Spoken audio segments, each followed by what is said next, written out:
Right, let's go ahead and go over this homework. We've got this hydrogen and iodide reaction, and you can't see that. We want to determine the rate law for the expression. We want to determine what the overall reaction rate order is, and what would happen if you were to double the concentration of both reactants. So I'm going to pick,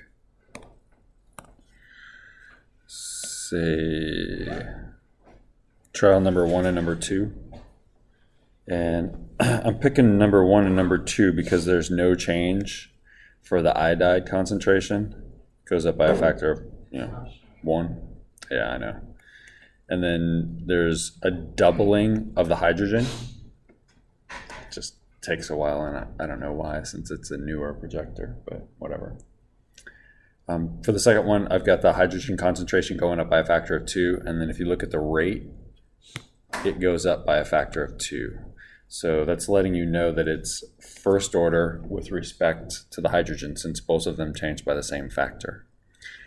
And then if we go to the iodine, what 2 trials would be good to pick for the iodine? 4 and 5? Yep, 4 and 5 look good. So 4 for the hydrogen, it goes up by a factor of 1, so that's nothing. And then for the iodine, it goes up by a factor of 2. And then my rate goes up by what factor? 8? Yeah, 0.02 times going up to 0.16 is raising it by a factor of 8. Okay, so then if I change my concentration by a factor of 2 and my rate changed by 8, what's the exponent controlling the 2? Not 4. A 3. So it's third order with respect to the iodine. Okay. From 16. Wait, this thing's not plugged in. Where should it go? I'm sorry, what? You said 16 to 54? For number 5 and 6? Okay, so let's look at that. What's happened in between number 4 or 5 and number 6?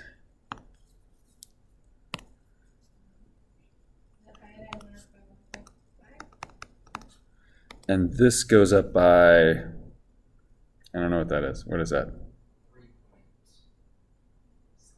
3 point something or other? Okay, well, let's go ahead and just do the math on that.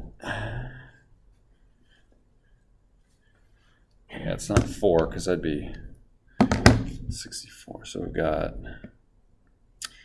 54, 16. So it looks like this goes up by 3.375. Okay, so what I have is 1.5, and this equals 3.375. So what goes right here? Well, we said it was a 3. Is that the case? If I take 1.5 and I raise it to the third power, I get 3.375.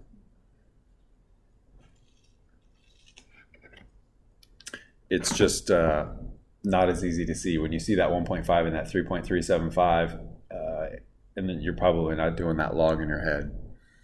But you can punch it into your calculator and pull it out if you wanted. Okay, so then the rate law. So we still need to determine the constant. That way we can get the full rate law. And so then we can pick any trial now that we know it's first order and third order. So I'm going to say K is equal to the rate divided by the hydrogen squared and the iodide, no, not squared, hydrogen to the first, and the iodide concentration cubed.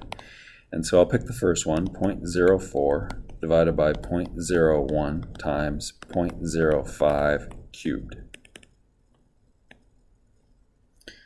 So I've got 0.04 divided by 0.01 divided by 0.05 cubed. Oops.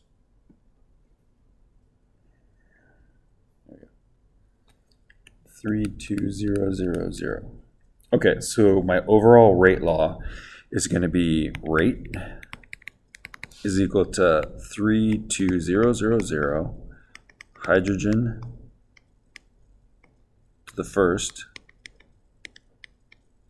iodide to the third. Where did you get that 0.01? Trial number 1, along with the rate for trial number 1. And it doesn't matter which one of the trials you pick, you should get 32,000 every single time. In reality, the number is going to be off because there'll be human error, laboratory error, that kind of stuff. But it should be 32,000 plus or minus like a couple of %. I just gave you nice even numbers. So the overall order of this reaction is actually a 4.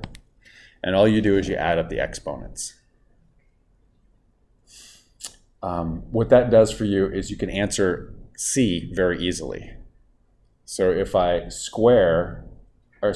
double the concentration of both of these, so you can do it 2 ways. You can say 2 to the first times 2 to the third equals, what's that? 16? Or the overall order is 4, so you can say 2 to the fourth, which also equals 16. And so what that's telling you is if I doubled both of the reactants concentrations, then the reaction should be going 16 times faster. So a person who is interested in knowing how fast a reaction is going to go or controlling the speed of a particular chemical reaction, once they know what the overall order of the reaction is, then they just modify the concentration to give them the exact speed that they want.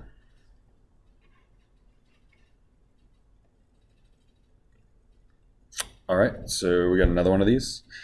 And I want the full rate law, including the K. So I have a doubling here, goes up by 1, goes up by 2. So first order with respect to the nitride. And then I'll do 1, 2, 2. So also with first order with respect to the ammonia. That one was super easy. Okay. Alrighty. Let's do K equal to 5.4 divided by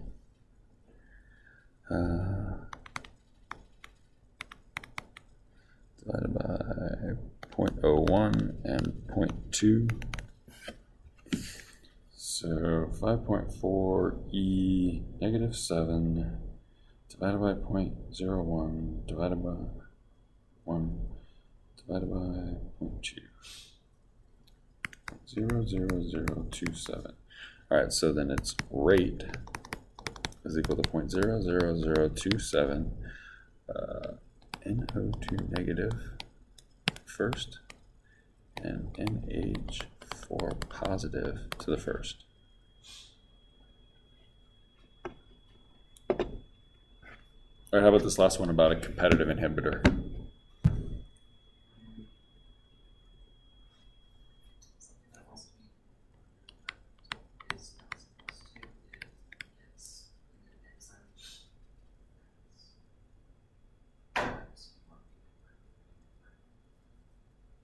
I'm not sure you should use the word converted for this substance, for the inhibitor itself. It's not necessarily that it undergoes a chemical reaction, but what it does do is it has an affinity for the active site on the enzyme. So it can bind with it whether something happens or not, and then the enzyme can spit it out. So substance, oops.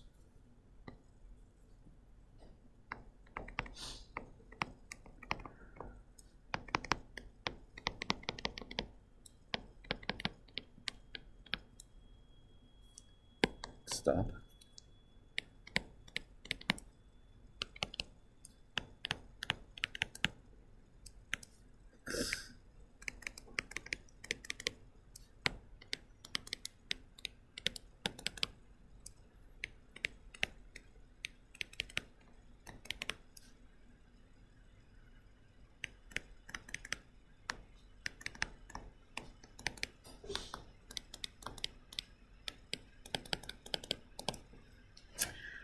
So I just have some random substance that keeps binding to the active site on the enzyme, and then it's blocking the way for the substrate that's supposed to be being acted on by the enzyme from getting into that spot. And the second part of this, how do you overcome that? Yeah, add more substrate. Okay.